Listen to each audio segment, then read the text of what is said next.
Hey everyone, this is Umair from Tutorials Hub, and in this video we will be talking about how to fix uh, Electrolux washer E41 error code. So before we get into the depth, I would like to tell you about the link in the description using which you can now support to our channel.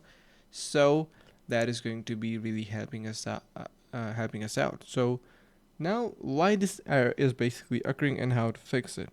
So these are line of error codes from 40 to 41. These error codes indicate a problem with the door lock. To solve the underlying cause of the problem, start by making sure the door is closed properly.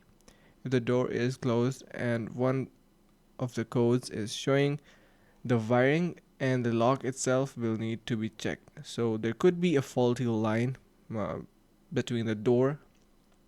So these error codes are basically generated through the door process that these are trying to highlight that they are not being closed properly, or maybe the connection to the door is messed up, or could be anything.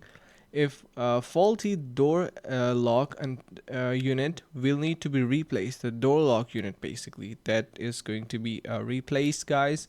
And if placing the door lock doesn't remove the code, the main PCB will need to be replaced. So yeah, I hope this is informative for you guys.